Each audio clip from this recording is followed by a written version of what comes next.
बिस्मिल्लाहिर्रहमानिर्रहीम, अस्सलाम वालेकुम। मैं हूँ ज़ैनुल आबदीन। आप देख रहे हैं प्रोग्राम सच बात नुसरत मिर्ज़ा साहब के साथ। आज के मौज़ूआत आपने देख लिए। मिर्ज़ा साहब अस्सलाम वालेकुम। वालेकुम सलाम। अस्सलाम वालेकुम नाज़रीन कराम। आज जो सबसे पहले हम जो जिक्र करना चाहते हैं, हमारे दोस्त और बिरादर मोहतरम जनाब फराज ज़ैदी साहब जो हैं, जो कि इंतहाई मुतबर शख्सियत थे पाकिस्तान की और जिन्होंने बड़े बड़े साफ़ी रहे हैं। उनका सफ़र जो है वो जो सहाफ़त का सफ़र जो है वो मुस्लिम अखबार से शुरू हुआ। इसके बाद में वो MD PTV भी रहे और बहुत मशरिक़ अखबार के सदर रहे। फिर यहाँ के जो कराची में भी बहुत बड़ी उनकी खदमात हैं और हम हमारे भाई हैं। हम तो उनको बहुत एहतराम की निगाहों से देखते हैं, उनके साथ ताज़ियत करते हैं। उनके बेवा जो हैं उनके साथ उनके दोनों बेटों के साथ में हम आजिज़ाना तौर पर उनके से ताज़ियत करते हैं और दुआ गो हैं कि अल्लाह ताला उन्हें अपने जवार रहमत में जगह दे। बहुत नेक शख्सियत थे, बहुत मकबूल थे, बहुत नफीस थे, मुनकसर मिजाज थे और ऐसे बड़े बड़े लोग जो हैं दुनिया से उठते चले जा रहे हैं, जिसके लिए दुख होता है कि ऐसे शरीफ लोग जो हैं अल्लाह ताला हमारे दरमियान में मज़ीद लोग पैदा करे, ताकि ये खला जो है जो पैदा हो रहा है शरीफ लोगों के इंतकाल की वजह से वो पूरा हो सके। जी आगे साहब चलिए। जैन साहब, बात ये है जी कि पहले हम जो हुकूमत पर बात कर लेते हैं कि हुकूमत और हम ये देख रहे हैं कि जो इस्टेब्लिशमेंट के मामलात हैं, यानी एक तो अपोजिशन की तरफ है और एक इस्टेब्लिश के मामलात में ये एक किस्म का हमारी इत्तलात के मुताबिक जो है डायरेक्ट जो है क्लूजन हो गया है और इमरान खान साहब जो हैं वो बिल्कुल एक लड़ाका के तौर पर सामने आए हैं। तो हमें ये पहले से उम्मीद थी कि ये इमरान खान ऐसा ही करेंगे और वो बाद ये कहते भी थे कि इमरान खान को अगर हुक्मरान रहने नहीं दिया तो वो फिर वो ज़्यादा ख़तरनाक होंगे। तो ये जो उम्मीदें होती हैं, जो बड़े बड़े जो पाटे खां हमने देखे थे, आपका यहाँ के पाटे खां एक यहाँ पर एक साफ़ी भी होता था, अब उसका जो है सॉफ्टवेयर ठीक हो गया तो वो वापस लग गए हैं। दूसरे एक पाटे खां, वो तो खैर शरीफ आदमी था, जो दूसरा आदमी है जो हम उसका नाम भी ले लेते हैं, वो तो एक आइडियलिज़म में थे। वो किसी यानी गड़बड़ में नहीं थे। डॉक्टर साहब की बात कर रहे हैं? नहीं, डॉक्टर की बात नहीं कर रहा हूँ। वो जो सबसे पहले RTV में थे, वो तलत हुसैन। जी, तलत हुसैन तो बहुत शरीफ आदमी थे और वो शरीफ आदमी हैं और वो एक नफीस आदमी हैं। तो उनका तो मसला ये था कि वो एक आइडियलिज़म में चले गए। लेकिन जो बात यह है कि ज़मीनी हक़ाइक़ जो होते हैं वो उस पर आपको मद्देनज़र रख कर आपको फ़ैसले करने पड़ते हैं। अब ये बात याद रखना चाहिए कि पाकिस्तान में अगर आप देखें तो पाकिस्तान के अंदर आप क्या समझते हैं, किस किस्म की जमहूरियत है? ये डाकुओं की जमहूरियत है, ये जो अंग्रेज़ों के ग़ुलामों की जमहूरियत है। ये इन लोगों ने लियाकत अली ख़ान को शहीद किया, इन्होंने कायद-ए-आज़म के साथ में बुरा सलूक किया, इन्होंने महात्मा जिन्ना के साथ में मोहतरम जो कायदान पाकिस्तान थे, जिन्होंने पाकिस्तान बनाया, उनके सब के साथ में इन्होंने बुरा सलूक किया। ये लोग हुक्मरान हैं इस वक्त, इनसे हमें जान छुड़ानी चाहिए। ये निज़ाम जो है पूरा का पूरा ये कातिल है हमारे जो टैलेंट का। आज दुनिया के अंदर आप जो बातें करते हैं कि इसराइल इतनी तरक्की कर गया, हमारा तरक्की इसलिए नहीं कर सका कि ये निज़ाम यहाँ पर लागू है। ये वडेरे यहाँ बैठे हुए हैं, ये सरदार यहाँ बैठे हुए हैं, चौधरी बैठे हैं जो अंग्रेज़ के ग़ुलाम थे और जो हम अंग्रेज़ के कहने पर जो है मुस्लिम लीग में शामिल हुए। ये कोई मुस्लिम लीग नहीं है, ये सारे जो हैं जो आपके अपॉर्चुनिस्ट हैं और जो है फसली बटेरे हैं, जो भी जाता है हर एक शाख से उड़कर दूसरी शाख पर बैठ जाते हैं। जी। तो अगर किसी के पास चीफ ऑफ आर्मी स्टाफ हो या एस्टेब्लिशमेंट हो या कोई भी हो, कोई अगर आदमी हिम्मत करे तो इस निज़ाम से छुटकारे का ये बेहतरीन मौका है, क्योंकि सारे चोटे एक जगह जमा होकर लड़ रहे हैं और इमरान खान साहब भी उसी शब में शामिल हो चुके हैं। इसलिए कि इमरान खान साहब के साथ इर्द गिर्द जो आदमी हैं, इमरान खान साहब ने क्या हम पर एक शौहद खाना में हॉस्पिटल बना डाला है कि हमें सज़ा पे सज़ा दिए जा रहे हैं। जितने भी चंदा जमा करने वाले थे इमरान खान के, उन सबको किसी को गवर्नर बना कर रखा हुआ है, किसी को मिनिस्टर बना के रखा हुआ है और कोई मुशीर है, कोई पता नहीं कहाँ से ला के ऐसे बेवकूफ़ लोगों को बैठा दिया है जिनके ऊपर देखते ही उनके ऊपर यानी गुस्सा आता है, उनके ऊपर दो बुरे लफ्ज़ निकलते हैं मुँह से। और सवाल ये है कि फवाद चौधरी का जो सॉफ्टवेयर है वो तो ठीक हुआ है जी, इसलिए वो तो कम से कम एक माहौल में एक वकील भी है, वो एक एंकर भी रहा है। अब तो कह रहे हैं मुज़ाकरात के लिए माहौल बनाना होगा। नहीं, माहौल पे तो उसने जवाब देना कि जो लोग गालियाँ देते हैं उनसे मजाक करके, पहले तो गालियाँ देते रहे ना तुम लोग। जी। तो अब जाहिर है कि तुम किस तरह से, तुम क्या तुम्हारी सलाहियत है भाई। तुम पहले उसके चमचे बने रहे परवेज़ मुशर्रफ के, फवाद चौधरी साहब जी। अब इनके हो गए। पहले आप उसमें थे, पीपल पार्टी में थे, पीपल्स पार्टी में आए ख्वाब लीग से। हाँ, फिर आप बताइए, आप क्या, आपका क्रेडिबिलिटी है, कोई किरदार है आपका? अच्छा, अब मसला ये है कि इमरान खान साहब ने जुल्म किया हम पर कि जितने भी जो आपके जो कलेक्टर थे, आपके चंदा कलेक्टर थे, उनको हमारे सर पर आगे बैठा दिया जी। तो दिस इज द हद है जुल्म की हमारे खिलाफ जो है। एक शौकत खान क्या 19 हॉस्पिटल चल रहे हैं पाकिस्तान एटॉमिक एनर्जी कमीशन के, वो तुम्हारे से अच्छा काम कर रहे हैं। तुम्हारा शौकत खानम आदमी तो क्या बेचता है उनके सामने? तुम तो पैसे लेते हो, जो 5 स्टार से भी ज़्यादा के पैसे वसूल करते हो एक आदमी, किसी आदमी से, कैंसर के मरीज़ से। जी। तो जो काम कर रहे हैं पाकिस्तान एटॉमिक एनर्जी कमीशन, उसका तुम अशी भी काम नहीं कर रहे हो। कहाँ 19 हॉस्पिटल, कहाँ एक शौकत खानम हॉस्पिटल, कहाँ गरीबों, कोई गरीब आदमी उनका जो है, कोई आदमी उनके पास चला जाए, गरीब आदमी वो पैसे नहीं दे सकता हो तो वो उसको भी नहीं करते। तो आप तो हर एक को इनकार कर देते हो। और इंतहाई खतरनाक स्टेज पे भी लोग आ जाते हैं, वो भी ले लेते हैं, और उसकी खबरगिरी करते हैं जी। वो उनकी तो परफॉर्मेंस तो बहुत अच्छी। फिर आप नहीं, किस बात पे आप इतराते हैं कि शौकत खानम मैंने बनाया? तुमने हमारे से पैसे लूटे, उसके अंदर भी हमने भी दिए पैसे, हमारी बीवी ने लाइन में खड़े होकर दिए पैसे आपको, और डॉलर की शक्ल में दिए। और नवाज शरीफ साहब ने बाहर लेके दिए, मुफ्त जमीन दी थी सरकारी, मुफ्त जमीन सरकारी दी थी यहाँ पे। और ये भी जो आगा खां हॉस्पिटल है, ये लियाकत हॉस्पिटल है, ये सब मुफ्त में ज़मीनें दी गई हैं सब। और ये इसलिए दी गई थी कि यहाँ पर आप यहाँ पर जो है लोगों का इलाज मुफ्त में करेंगे। और आप इस वक्त ये भी 5 स्टार बना हुआ है, कमर्शियल है बिल्कुल। मैं कह रहा हूँ जैन, अगर आप पीसी में रहें, वो कमरा सस्ता है, ये कमरा, इनका कमरा महंगा है जी। और इनके डॉक्टर जो फीस लेते हैं खुदा की पनाह, यानी आप अज़ाब इलाही है कि जो जितने पैसे लेते हैं। कारोबार बना लिया ना उन्होंने। नहीं, कारोबार से भी, कारोबार क्या, कैसे ठाठ से रहते हैं और किस तरह से ये अपनी तबलीग कर रहे हैं जो इस्माइलिज़म की, ये तो एक अलग बहस है।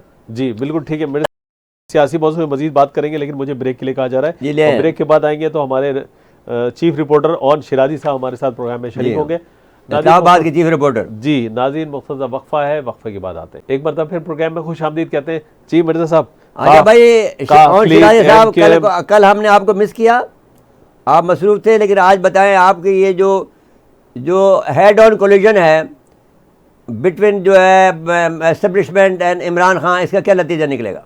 हाँ जी, देखिए बिल्कुल नुसरत मिर्जा साहब, मैंने भी आपको कल बड़ा मिस किया और ख़ास करके मौजूदा जो हालात है इसमें आपका तबसरा जो है वो बहुत कीमती तबसरा है और बहुत सारे जो सीनियर जर्नलिस्ट हैं आपके तबसरे को लेके आगे चलते हैं। जो आप इस्टेब्लिशमेंट की बात कर रहे हैं, इस्टेब्लिशमेंट और हुकूमत में मुझे पर्सनली किसी हद तक दरार नजर आ रही है। अगर दरार ना होती तो वज़ीर आज़म इमरान खान वाज़े तौर पे अपनी तकरीर में ये ना कहते कि मुझे जनरल बाजवा ने कहा कि आप डीजल ना। और शिराजी साहब, दरार तो उस वक्त आ गई थी जिस दिन हमारे चीफ ऑफ आर्मी साहब ने ये कहा था अपोजिशन से कि नहीं वो मेरे बॉस हैं।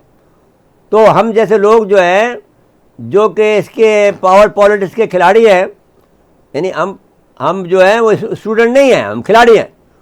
उसी दिन हमने समझ लिया था कि दरार आ चुकी है बहुत बड़ी। जब आदमी चीफ ऑफ आर्मी स्टाफ ये कहे, उन्होंने कहा कि आपके दोस्त हैं, उन्होंने कहा नहीं मेरे बॉस हैं, वो तो 6 महीने पहले की बात है ना। तो उस दरार तो उस वक्त आ चुकी थी। अब बोलिए जी।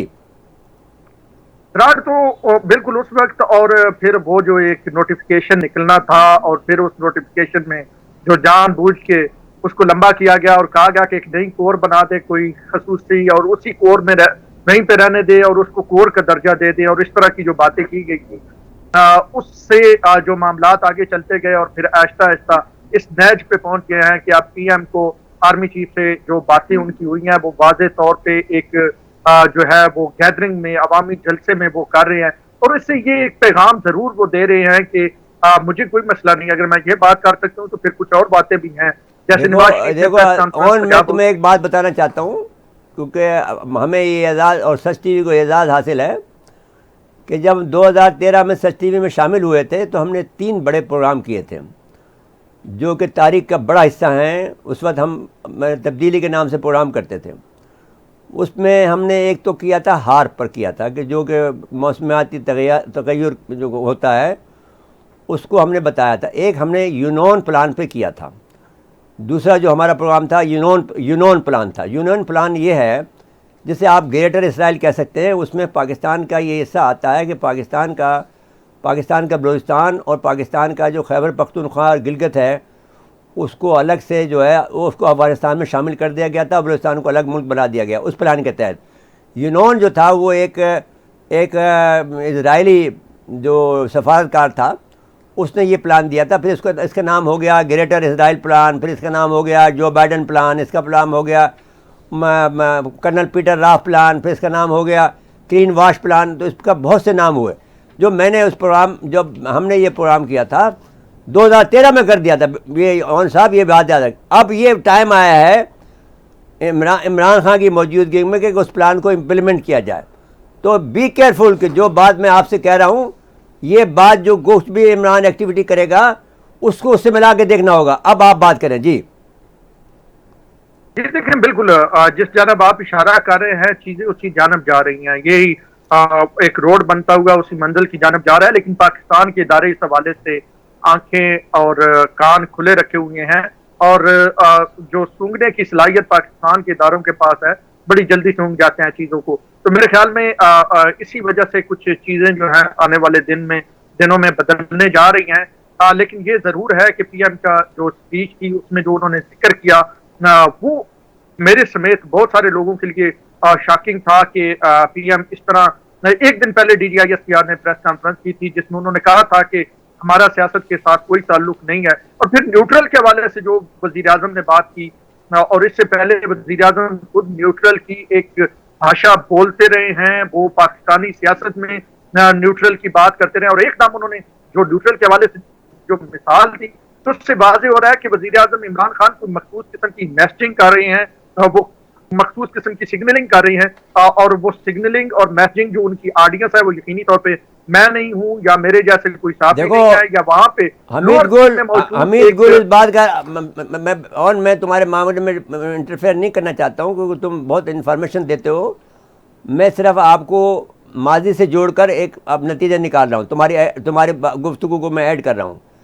हमीद गुल इस बात का हामी है, रावी है, मुझसे भी कहा और उसका ऑडियो वीडियो रिकॉर्ड पर मौजूद है कि Imran is a part of the international establishment. तो ये बात आप ध्यान में रखें बात को और फिर बात आगे चले आगे।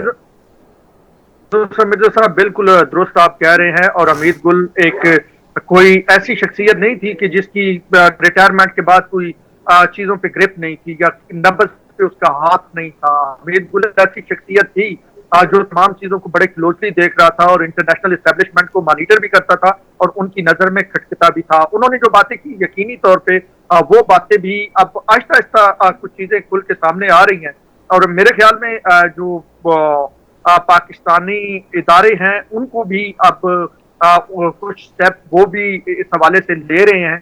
तो यकीनी तौर पे आने वाले दिनों में चीजें बेहतर होंगी। लेकिन ये जरूर है कि लोअर दीर में ऑडियंस मैं या आप या लोअर दीर का कोई रहायशी नहीं था या लोअर दीर के इर्द गिर्द के लोग नहीं थे। ऑडियंस जो थी वो मेरे ख्याल में पिंडी थी। जो इमरान खान की तकरीर की थी ऑडियंस जो थी वो ये इस्लामाबाद के करीब एक जो है वो अपारा है वो ऑडियंस थी और मेरे ख्याल में इस ऑडियंस को इमरान खान ने खिताब किया है और ये ऑडियंस भी बड़े बेहतर तरीके से जो है वो मैसेज समझ गई। नहीं आप मैं आपसे दो बातें कहना चाहता हूँ। एक बात तो याद रखें कि यूनियन प्लान को नहीं भूलना है। दूसरी बात जो हमीद गुल ने कही थी, हमीद गुल को हमें ये एजाज़ हासिल है कि हमीद गुल हमारे बहुत गहरे दोस्त थे, हमारे राज़ो न्याज के हम एक दूसरे के राज़ो न्याज जानते हैं। और वो उनका ये कहना था तो आप तो वो इनवाइट करते थे मिर्जा साहब। नहीं वो ये कहते थे कि मैं जो सोचता हूँ तुम उससे 10 दिन पहले सोच लेते हो। ये लिख के दिया है उन्होंने, सही है, लिख के दिया है। वो उन्होंने कहा कि उमर मुझसे ये कहता है, उनका जो बड़ा बेटा है, कि जो आप सोचते रहते हैं नुसरत मिर्जा तो वो लिख देता है और वो छपता है 10 दिन बाद में, क्योंकि वो उस ज़माने में तो ये कंप्यूटर था नहीं। तो हम हाथ से लिख के भेजते थे, वहाँ कंपोज होता था, फिर 10 दिन बाद में छपता था। तो अब ये वो उनका लिखा हुआ मौजूद है हमारे पास अब राइटिंग में, तो ये बात नहीं। अच्छा, अब मतलब ये है कि गिने चुने लोग हैं पाकिस्तान के अंदर जो कि सारी हिस्ट्री को जानते हैं। तो अब मुझे बताओ कि ये जो सूरत हाल है उसमें फिर क्या नतीजा निकलेगा आपके ख्याल में? ये पहले तो कह रही कि काफ लीग ये कह चुकी है कि हम रियासत की इत्तेहादी हैं, ठीक है। और रात को तारक बशीर चीमा ने ये कहा कि पहले फोन आते थे, अब फोन नहीं आ रहे, और उसके बाद तारक बशीर चीमा ने यह भी कहा कि फवाद चौधरी ने क्लेम किया था कि ये हमारे साथ हैं। तो उन्होंने कहा कि अगर फवाद चौधरी से सियासत पे बात करनी है तो फिर हमें सियासत छोड़ देनी चाहिए, उन्होंने गलत किया, हमारी सिर्फ उनसे पीका पे बात हुई। तो काफ लीग का मोड मुझे बदलता हुआ नजर आ रहा है। मेरी बात भी हुई है काफ लीग के कुछ जराये से, इस तरह से एमक्यूएम का मोड बदल रहा है, एमक्यूएम का भी मूड बदल रहा है, काफ लीग का भी। और अगर ये दोनों चीजें कल शहबाज शरीफ जो है वो एक खाना दे रहे हैं तमाम अपोजिशन को, और उससे पहले अगर काफ लीग ऐलान करती है तो काफ लीग भी उस खाने में मौजूद होगी। अगर काफ लीग और एमक्यूएम इस तरफ आ जाएं, लाइन की इस पार आ जाएं, तो फिर वो जो कह रहे हैं कि हम लोगों को दाखिल नहीं होने देंगे या उनके खिलाफ पहले स्पीकर को लेटर लिख देंगे, इत्तेहादियों के खिलाफ तो आप नहीं लिख सकते, और इन दोनों को मिला के अगर सीटें इकट्ठी की जाए तो फिर आपकी सिंपल मेजॉरिटी जो है। देखो ये काफ लीग बच्ची पार्टी नहीं है, सबसे मैच्योर पार्टी तो हमारे नज़दीक जो है नेशनल अवामी पार्टी है। उसके बाद में दूसरी मैच्योर पार्टी जो है वो काफ लीग है, जो सियासत के बड़े खिलाड़ी हैं। वो कभी ये शहबाज शरीफ के खाने में नहीं जाएंगे, और जो करना होगा वो अलग से करेंगे, क्योंकि वो अपने हाथ में अपना खेल अपने हाथ में रखते हैं। दूसरी बात जो मैं आपसे काफ लीग इस वक्त डील जो कर रही है वो आसिफ अली जरदारी के साथ कर रही है, और वो जो काफ लीग जो यकीन दहानियां मांग रही है। अगर ये बात बताओ कि अगर इन डाकुओं को देना है, जरदारी को देना है और शहबाज शरीफ को देना है, डाकुओं से कम तो नहीं ना ये लोग, तो अगर इन्हीं को देना है हुकूमत तो फिर क्या फ़ायदा है? अगर कोई चीज़ आनी है तो फिर नया सेटअप आना चाहिए। अब अभी ये जो टाइम है, मेरे ये जराए बता रहे हैं एक केयर टेकर सेटअप जो है वो आ सकता है, जिसमें मोहम्मद मियां सोमरो को अहम जिम्मेदारियां मिलने का इम्कान है। मेरे ये जराए अभी बता रहे हैं। अभी आज दो कि अगर हम अभी ये बात मुकम्मल तौर पे करें तो हल्का सा प्री मेच्योर लग रहा है, लेकिन मेरी जो अभी इस्लामाबाद पिंडी में कुछ जराए से बात हुई है वो इस बात को इस जानब इशारा कर रहे हैं कि कोई 2-1 साल के लिए एक ऐसा सेटअप आ जाएगा न्यूट्रल किस्म का, कोई बांग्लादेश टाइप जो होगा, टेक्नोक्रेट सेटअप होगा, और फिर उसके बाद जो है वो इंतखाबात कराए जाएंगे। तो ये आइडिया तो हम आज से इन्हीं लोगों को देना है, इस हवाले से सोचा जा रहा है इन लोगों को नहीं देना। देखिए, एक तो मोहम्मद मियां सुमरो जो है is a reliable man, is a good man. दूसरी बात ये है कि वो पहले भी सदर रह चुका है, सेनेट का चेयरमैन रह चुका है, हाँ कायम मकाम सदर, और कायम मकाम सदर भी रह चुका है। तो वह तो इस लिहाज से इस्टेब्लिशमेंट के लिए वो काबिल कबूल है। दूसरी बात ये है कि जो बात आप कह रहे हैं, अगर डाकुओं को और चोरों को ही लाना है तो क्या कर रहा है जरदारी यहाँ कराची के अंदर, और एमक्यूएम क्या कर रही है यहाँ पर? इन लोगों को अगर आगे लाना है, और ये चौधरी शुजात क्या करते हैं?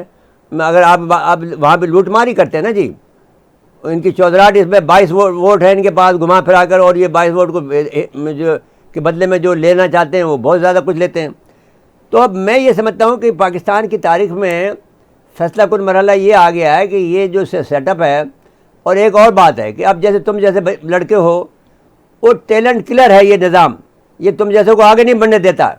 वो ज़रा से तुम आगे जाते हो तो मैं कहीं ना कहीं रोक लेंगे ये लोग। तो मैं ये आपसे ये कहना चाहता हूँ कि ये निज़ाम को बदलने की ज़रूरत है, कि जो कि हमारा जो खासा है, जो हमारे लोग बड़े काबिल लोग हैं। अच्छा, काबिलियत के मुकाबले में हमारे पास कोई, यानी जो हम कहते हैं 90% काबिलियत हमारी ज़्यादा है दूसरे के मुकाबलों में, तो हमारी काबिलियत को ये मारते हैं। सबसे बड़ा काम जो कर रहे हैं वो ये कर रहे हैं कि हमारे काबिल लोगों को ये लोग आगे नहीं बढ़ने देते। ये चौधरी, ये वडेरे, ये जो सरदार है, ये हमारे लोग, इस निज़ाम को तोड़ देना है। अब ये वक्त आ गया है। जी दुरुस्त बिल्कुल कह रहे हैं, और इसलिए प्लान A, B, C हमें नजर आ रहे हैं, और इसमें तमाम तरह के ऑप्शंस को देखा जा रहा है। और जो आप कह रहे हैं कि यकीनी तौर पे अगर दोबारा नवाज शरीफ को या आसिफ अली जरदारी को या शहबाज शरीफ को या एमक्यूएम को इस अंदाज में या काफ लीग को लाना है, तो फिर इस पूरी एक्टिविटी का फायदा कोई नहीं। पहले ही मुल्क में जो है इन्वेस्टमेंट नहीं आ रही, गुर्बत, बेरोजगारी, महंगाई वो अपने अरूज पे है, डॉलर जो है पाकिस्तान की तारीखी कीमत पे है, पेट्रोल। तो अगर इन लोगों के लिए मेरे ख्याल में इतनी एफर्ट नहीं मतलब होगी न, तो वो जो प्लान मुख्तलिफ बनाए जा रहे हैं, जो एक टेक्नोक्रेट सेटअप की बात हो रही है, वो टेक्नोक्रेट सेटअप के हवाले से चीजें आने वाले दिनों में मजीद मैच्योर होंगी और इस हवाले से कोई अपोजिशन की जो है वो मुलाकातें भी होंगी मुख्तदार हल्कों के साथ, जो हमारे जराए बता रहे हैं ना, तो चीजें डिफरेंट वे में जाएंगी। अभी अगर बिलावल भुट्टो बात करते हैं कि कोई और, तो वो कहता है जी वज़ीर आज़म शहबाज शरीफ, और शहबाज शरीफ को कोई अच्छा वजीर दाखिला रखना चाहिए ना, तो वो इस तरह की बातें करते हैं। लेकिन जो हमारे जराए हैं वो ये बता रहे हैं कि इस तरह नहीं, अब कोई और किस्म का सेटअप देखा जा रहा है। अच्छा, आप सुने मेरी बात, एक और बात सुने, ये क्या होगा नहीं, और एक और बात, एक नई बात। अब ये जो उसने OIC का इजलास बनाया है, MBS जो है उसका चीफ गेस्ट है और सारी दुनिया के दस्ते यहाँ आ रहे हैं, तो इसमें ये क्या निकलेगा नतीजा? देखिए, जैसे नुसरत मिर्जा साहब इमरान खान ने पहले कहा था ना कि आप असाब की जंग है और मैं कप्तान हूँ और खिलाड़ी हूँ और मुझे पता है कैसे खेलना है। इमरान खान अब डिफरेंट तरीके से अब वो हर चीज को पर्सनल फायदे के लिए देख रहा है। अब अगर आप देखें तो वो जो आलमी सतह के यूरोपीय यूनियन वाला बयान या दीगर चीजें, तो वो मकामी पॉलिटिक्स को देखते हुए वो बयान दे रहा है, मकबूल किस्म के बयान दे रहा है ताकि उसको मकामी नवीयत का फायदा हो। तो ये जो OIC के इजलास होने जा रहा है, इससे भी ये फायदा लेने की कोशिश की जा रही है कि चीजें एक्सटेंड हो जाए, चीजें एक्सटेंड हो, यानी इमरान खान के खिलाफ जो एक अदम एतमाद और वो तमाम मामला, इसके एस्टेब्लिशमेंट भी गौर करे कि अगर ये इस तरह की कोई मसला अदम एतमाद ये मामला फैला रहता है, तो फिर वो जो इतना बड़ा इवेंट पाकिस्तान में हो रहा है, जो रियासत पाकिस्तान के इवेंट है, वो हुकूमत पाकिस्तान का इवेंट नहीं है। अगर मैं इस जानब इशारा करूं तो ये अब प्योरली तौर पे मुझे ये लगता है ब्लैकमेलिंग की गेम खेली जा रही है और असाब की जंग पर्सनल बेनिफिट के लिए काम कर रहा है जी, यकीनी तौर पे। अगर आप देखें पिछले कुछ दिनों के बयानात देखें तो वो वाज़ेह तौर पे ये नजर आ रहे हैं कि इसमें जो मुल्की मफाद से ज्यादा जाती मफाद शामिल। जी, ये बहुत बहुत शुक्रिया ओन शराजी साहब, आपने अच्छी मालूमात दी हैं, लेकिन मैंने आप में जो इस पर जोड़ा है वो आप जहन में रखें और उससे मिलाकर कोई नई बात बनाएं। जी जी, ब्रेक का वक्त है, ब्रेक के बाद आएंगे तो कुछ और मौज़ूआत हैं। जी नाज़रीन, मुख्तसर वक्फा है, वक्फे के बाद एक बार फिर प्रोग्राम में खुश आमदीद कहते हैं। मेरे साहब मकबूजा कशीर में 4 जवानों की शहादत। देखो जी, बात ये है कल हमारे पास मैं एक बात बताना चाहता हूँ, ये वक्त आ गया है, फैसला कुन मरहला आ गया आपके पास। दिस इज़ द टाइम, 2022 में हमें कश्मीर को आज़ाद कराना, जो हमने टारगेट दिया है हम इस पर अमल करें। आप हाफिज़ सईद पर पाबंदी उठाएं और दुनिया की किसी की परवाह ना करें। अगर इमरान खान साहब इसको अगर अपने बेनिफिट में लेना चाहते हैं तो ये खुद ही काम कर दें, तो चले अपना काम करके चले जाएं। और अगर फ़र्ज़ के लिए कोई ज़िंदगी मौत का मामला है तो भी ये काम कर दें, कश्मीर पर कोई फैसला कुन मामला कर जाएं। दूसरी बात जो मैं कहना चाहता हूँ कि उन्होंने बदमाशी हमारे साथ ये की है कि इस दफ़ा उन्होंने पहले तो ये भेजते थे वो, तो इन्होंने मिसाइल भेजा है और वो भी सुपरसोनिक भेजा है जी, हमें ये बताने के लिए कि हमारे पास सुपरसोनिक है और तुम्हारा हम भट्टा बिठा देंगे। अब उन्होंने पहली दफ़ा ये बात की है कि अपनी गलती का एतराफ़ किया है और कहा है कि साहब ने गलती से कर दिया, गलती से मिसाइल नहीं छोड़े जाते हैं बच्चों, तुम जैसे हमको बेवकूफ़ नहीं बना सकते हो, तो हम आपकी गलती को एक्सेप्ट नहीं करते हैं। अगर हमारा वजारत ख़ारजा या हमारे वजारत दफ़ा इसको कबूल करती है तो हम इसे नाकबूल करते हैं। हम समझते हैं कि वो कबूल न करते हुए भी कबूल कर रहे हैं, वो भी गलती कर रहे हैं। और इसे कहें कि आपने ये कैसे किया, कि तकनीकी ख़राबी अगर इतनी ज़्यादा है तो आप एटमी मुल्क कैसे हैं, कि आप अगर एटमी मुल्क अगर एटम हम चल चाहता तो फिर क्या होता, तुम्हें हम छोड़ देते हैं।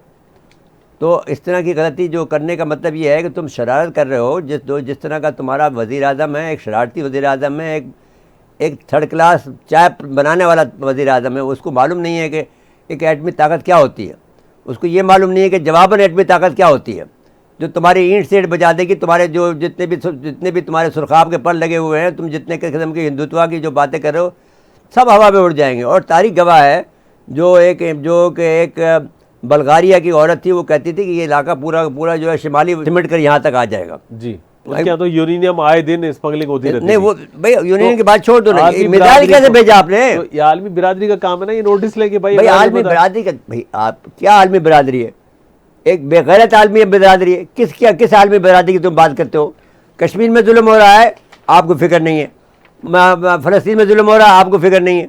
आपको फिक्र है तो इंडिया की फिक्र है कि साहब वहाँ से आप तो एक बेगैरत एक मुल्क यानी आलमी बिरादरी यानी अपने दिवालियापन पर, इखलाकी दिवालियापन के इंतहा को पहुँच चुकी है जी।